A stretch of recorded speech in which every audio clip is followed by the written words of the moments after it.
ले आओ।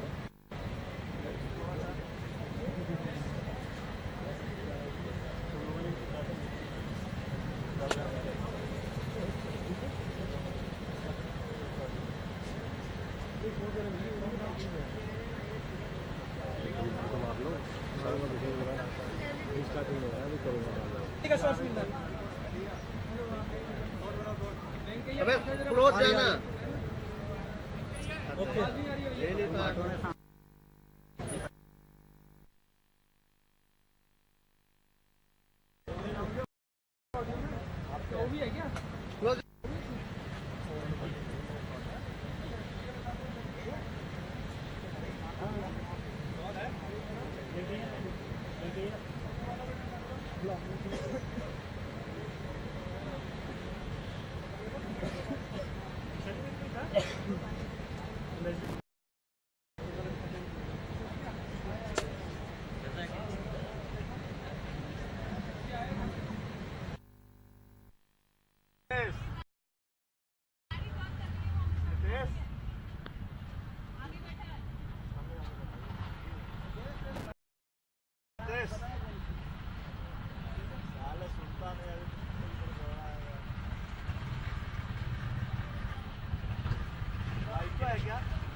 जा रहे हैं।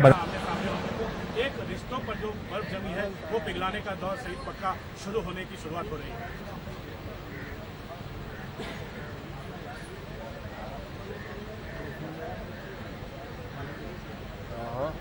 देखो फिल्टर भी देखो ये लगा रखा है।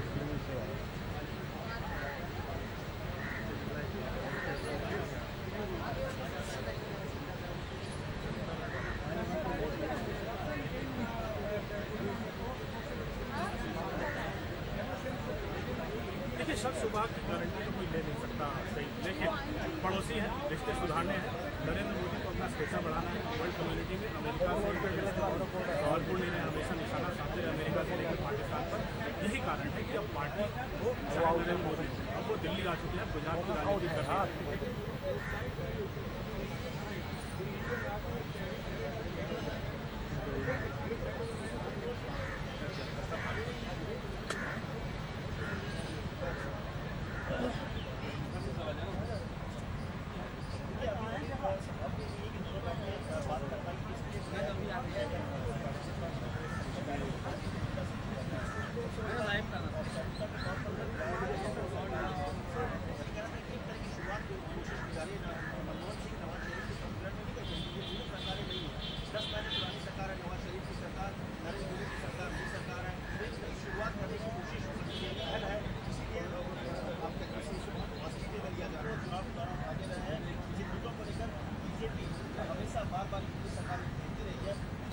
नरेंद्र मोदी से बीजेपी सरकार से पूछे जाएंगे जवाहर सिंह जो आपके साथ उठाया कि नहीं, ये बड़ा सवाल है। हाँ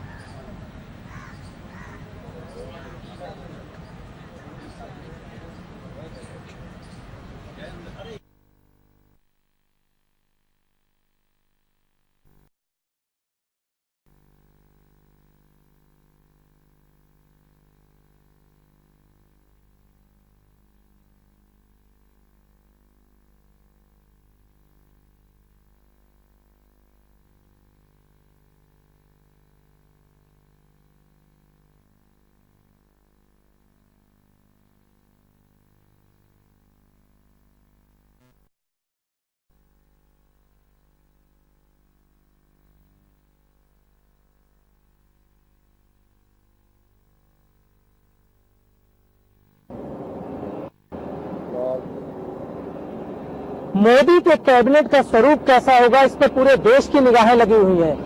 आज भी यहाँ पावर सेंटर बना हुआ है, गुजरात भवन जो आज भी पावर सेंटर बना हुआ है और कई नेताओं के मिलने मिलाने का सिलसिला। दोबारा से लो। मोदी के कैबिनेट का स्वरूप कैसा होगा, इस पर पूरे देश की निगाहें लगी हुई हैं। गुजरात भवन आज सबसे बड़ा पावर सेंटर बना हुआ है और कई नेता यहाँ लगातार मोदी से मिलने आ रहे हैं। खबरों की माने तो मोदी छोटी हुई कसी कैबिनेट चाहते हैं, जबकि शिवसेना जैसे सहयोगी दल मंत्रिमंडल में ज्यादा जगह चाहते हैं। कैमरामैन प्रशांत के साथ अमित दुबे, चैनल 1 दिल्ली।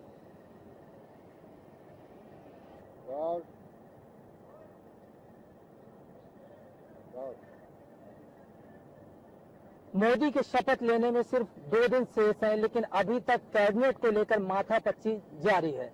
लगातार पार्टी के जितने भी नेता हैं हर दर पे हाजिरी लगाने से नहीं चूक रहे हैं, चाहे वो राजनाथ सिंह का घर हो या आडवाणी का घर हो या गुजरात भवन जहां के खुद मोदी ठहरे हुए हैं।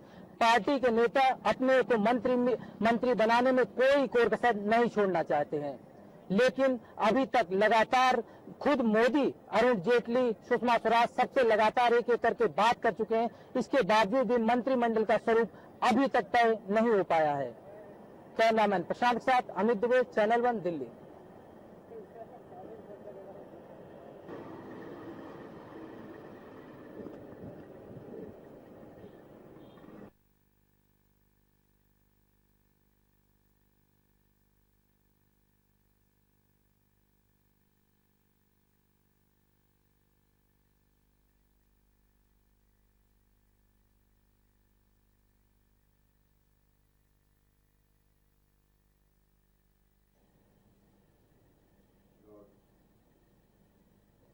शपथ ग्रहण समारोह में सिर्फ 2 दिन बचे हैं और सत्ता के गलियारों में हलचल तेज हो चुकी है। किसे मंत्री पद मिलेगा, किसे नहीं मिलेगा।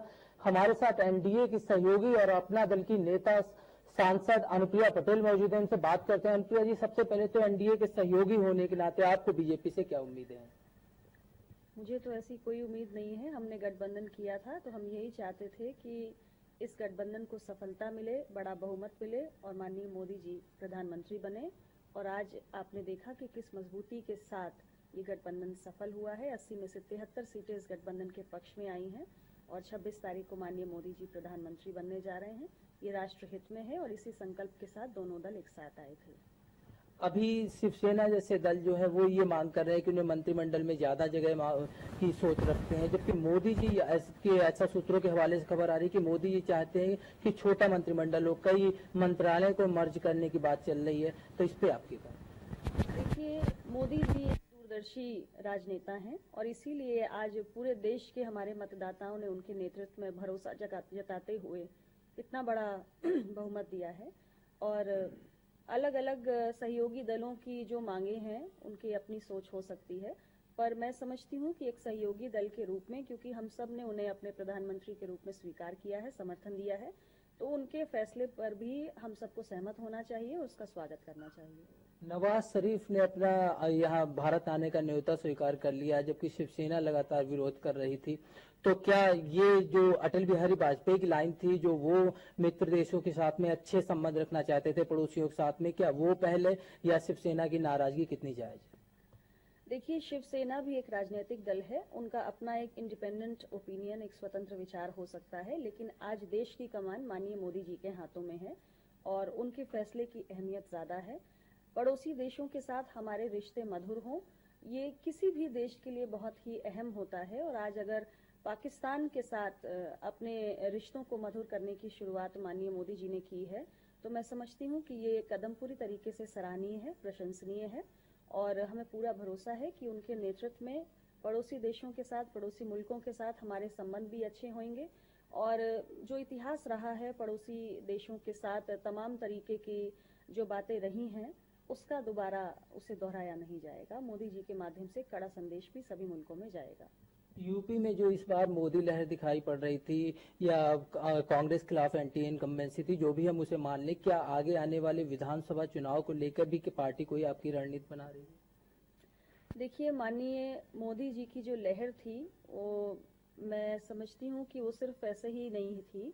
उन्होंने ऐसा काम करके दिखाया है, एक शख्सियत, एक व्यक्तित्व जिसने देश के कोने कोने में जाकर जनता के दिलों को छुआ है, अपनी आवाज को पहुंचाया है, अथक परिश्रम किया है। और इसीलिए आज सबने उन्हें स्वीकारते हुए इतना बड़ा मैंडेट दिया है। और उनके अंदर एक सोच है देश में परिवर्तन लाने की, और हम सबको भरोसा है कि वो परिवर्तन लाएंगे। सकारात्मक कार्य होगा, देश प्रगति के रास्ते पे जाएगा। और इसलिए आने वाले विधानसभा चुनाव में भी इसके परिणाम बहुत अच्छे होने वाले हैं। निश्चित रूप से उत्तर प्रदेश में भी जो पहले से बार बार दल सत्ता में आते रहे हैं, उनसे अलग एक नया परिवर्तन आने वाले विधानसभा चुनाव में देखने को मिलेगा। आखिरी सवाल की सरकार में अनुप्रिया पटेल की क्या भूमिका होगी? देखिए, मैंने पहले भी बताया कि मैंने ऐसी कोई उम्मीद नहीं की है, लेकिन मुझे माननीय मोदी जी के नेतृत्व पे और उनके फैसले पर भरोसा है। अगर वो भरोसा जताते हुए कोई बड़ी जिम्मेदारी मुझे देते हैं तो मैं खुशी से उसे स्वीकार करूंगी और उनकी उम्मीदों पर खरा उतरने का प्रयास भी करूंगी। अपनी रिस्पॉन्सिबिलिटीज के साथ न्याय करूंगी, जस्टिस करूंगी। और बाकी मुझे किसी चीज की उम्मीद नहीं है। मैं खुश हूं कि मोदी जी प्रधानमंत्री बन रहे हैं और देश को एक जो लंबा राजनीतिक अराजकता का दौर चल रहा था, भ्रष्टाचार, महंगाई का दौर चल रहा था, उससे मुक्ति मिल चुकी है। ये थी अनुप्रिया पटेल, जिनका साफ तौर पे कहना था कि मोदी जो भी भूमिका देंगे उसका वो निर्वाह करेंगी और बीजेपी जो नारा दे रही है सबका साथ सबका विकास, उसमें वो सहयोग करेंगे। कैमरामैन प्रशांत के साथ अमित दुबे, चैनल 1 दिल्ली।